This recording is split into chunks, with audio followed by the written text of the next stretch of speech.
الحمدللہ والصلاۃ والسلام علی رسول اللہ وبعد۔ رکوع میں ہاتھوں کو گھٹنے پہ جب رکھیں گے تو ہاتھوں کی کیفیت کیا ہوگی؟ کیا ہم اس کو تان کر کے ایسے رکھیں گے، گھٹنے پر اسی طرح سے رکھیں گے اور ہاتھ تنے رہیں گے اس طرح سے، یا ہاتھ کو گھٹنے پر رکھیں گے اور ہاتھ ایسے مڑے رہیں گے؟ اس کو ہمیں تھوڑا سمجھنا چاہیے، کیونکہ ایک حدیث ہے اس کے سمجھنے میں لوگوں سے الگ الگ قسم کی چیزیں پائی جاتی ہیں، یا اس کا ترجمہ کرنے میں لوگوں نے اپنے حساب سے ترجمہ کر دیا، جس کی وجہ سے مفہوم کچھ اور نکل گیا ہے، اور بہت سارے لوگوں کو دیکھا جاتا ہے اس پر عمل کرتے ہوئے۔ بلکہ سنن ترمذی کی حدیث ہے، اور اس حدیث پر امام ترمذی نے جو باب باندھا ہے، وہ باب اگر ہم غور کرتے تو بات واضح ہو جاتی، لیکن ایسا ہوا نہیں۔ بہت سارے لوگوں سے یہاں ترجمہ کرنے میں غلطی ہوئی، جس کی وجہ سے یہ چیز دیکھنے میں آتی ہے۔ ترمذی رحمہ اللہ نے باب باندھا ہے، باب ما جاء انه یجافی یدیہ عن جنبیہ فی الرکوع۔ دیکھیں باب کیا ہے، باب ما جاء انه یجافی یدیہ، یہ باب اس بارے میں کہ اپنے ہاتھوں کو الگ رکھیں گے، رکوع کرنے والا اپنے ہاتھوں کو الگ رکھے گا، کس سے؟ عن جنبیہ، اپنے پہلو سے، اپنی جنب سے، اپنے بغل سے، آدمی کو الگ رکھنا ہے، اس کو ہاتھ کو ایسے رکھنا ہے، پھر رکوع کی حالت میں۔ پھر انہوں نے ابو حمید رضی اللہ عنہ کی مشہور حدیث ذکر کی ہے، جس میں کہتے ہیں کہ نبی علیہ السلام جب رکوع میں گئے تو اس میں آگے کہتے ہیں وَوَتَّرَ يَدَيْهِ وَتَّرَ يَدَيْهِ فَنَحَّاهُمَا عَنْ جَنبَيْهِ۔ نبی علیہ السلام نے اپنے ہاتھوں پر وتر باندھی۔ دیکھیں یہ جو لفظ ہے وَتَّرَ يَدَيْهِ، اس کے ترجمے میں مشکل ہوئی، کچھ لوگوں نے ترجمہ کیا کر ڈالا ہے، وَتَّرَ يَدَيْهِ یعنی آپ اپنے ہاتھوں کو اپنے تانت بنا دیا، تان دیا، اس طرح سے تان دیا۔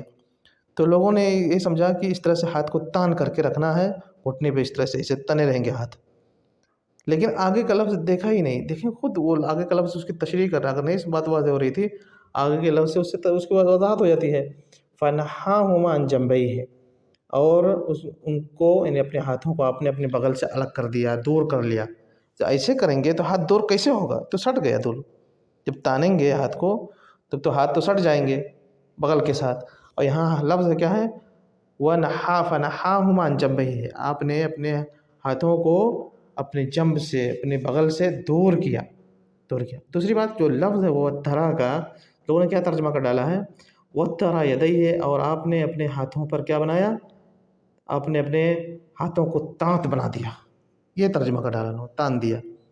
لیکن اس کا مطلب یہ نہیں ہے، وَتَّرَ يَدَيْهِ کا مطلب ہو گیا کہ جس طرح سے کہا جاتا ہے وَتَّرَ الْقَوْسِ، وَتَّرَ الْقَوْسِ، بندے نے قوس پر تانت باندھا۔ جب قوس پر تانت باندھیں گے، دونوں طرف باندھ دیں گے تو قوس کیا ہو جائے گی؟ ٹیڑھی ہو جائے گی۔ کسی بھی چیز پر اس طرح سے دونوں کنارے اس کو باندھ دیں تیزی سے کس کر کے، تو چیز کیا ہو جائے گی؟ ٹیڑھی ہو جائے گی۔ تو وَتَّرَ الْقَوْسِ یعنی قوس پر تانت کو، حبل کو، رسی کو باندھا، جس چیز پر باندھیں گے وہ چیز کیا ہو جائے گی؟ ٹیڑھی ہو جائے گی۔